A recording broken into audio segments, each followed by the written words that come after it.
गांव के बाहरी इलाके में एक पुरानी हवेली थी। कोई नहीं जानता था कि उसे किसने बनाया और कब से वो वहां खड़ी थी। गांव वालों का मानना था कि हवेली में आत्माएं वास करती हैं। सूर्यास्त के बाद कोई भी उस रास्ते से गुजरने की हिम्मत नहीं करता था। एक रात राजू नाम का एक युवक अपने दोस्तों के साथ पार्टी से लौट रहा था।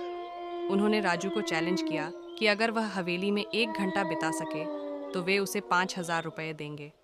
राजू ने सोचा कि यह एक मजाक है और बिना किसी डर के चुनौती स्वीकार कर ली। राजू ने एक टॉर्च और मोबाइल लिया और हवेली की तरफ चल पड़ा। हवेली के पास पहुंचते ही उसे अजीब सी ठंडक महसूस हुई। उसने टॉर्च की रोशनी से दरवाजे को धकेला और अंदर प्रवेश किया। हवेली के अंदर गहरी खामोशी थी, जैसे कि समय वहीं ठहर गया हो। राजू ने हिम्मत जुटाई और आगे बढ़ा। दीवारों पर धूल की मोटी परत जमी हुई थी और फर्श पर जाले फैले थे। अचानक उसे लगा कि कोई उसकी पीठ पर सांस ले रहा है। उसने मुड़कर देखा, लेकिन वहां कोई नहीं था। वह फिर से चलने लगा, लेकिन उसे बार बार ऐसा महसूस हो रहा था कि कोई उसे देख रहा है।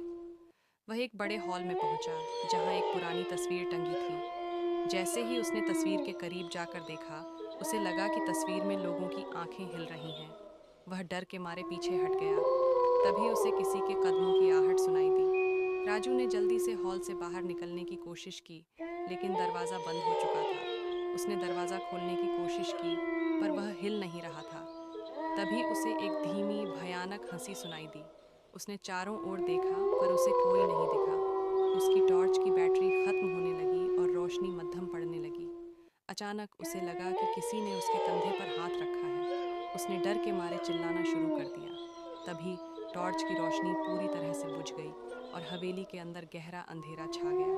राजू की चीखें गांव तक पहुंचने लगीं, लेकिन कोई उसकी मदद के लिए नहीं आया। अगली सुबह गांव वाले जब हवेली के पास पहुंचे, तो उन्होंने राजू को बेहोश पाया। वह बुरी तरह से डर चुका था और उसके होठों पर एक ही बात थी, वो आएंगे, वो मुझे ले जाएंगे। गांव वाले उसे वापस ले आए, लेकिन उसके बाद से राजू कभी सामान्य नहीं हो पाया। वह अक्सर हवेली की ओर इशारा करते हुए बड़बड़ाता रहता, वो अब भी वहाँ हैं, वो मुझे देख रहे हैं। गांव वालों ने हवेली को हमेशा के लिए बंद कर दिया और फिर कभी वहाँ नहीं गए। हवेली अब भी वहाँ खड़ी है, खामोशी और रहस्य के साथ। लेकिन जो कोई भी वहाँ जाने की हिम्मत करता है, वह कभी वापस नहीं आता।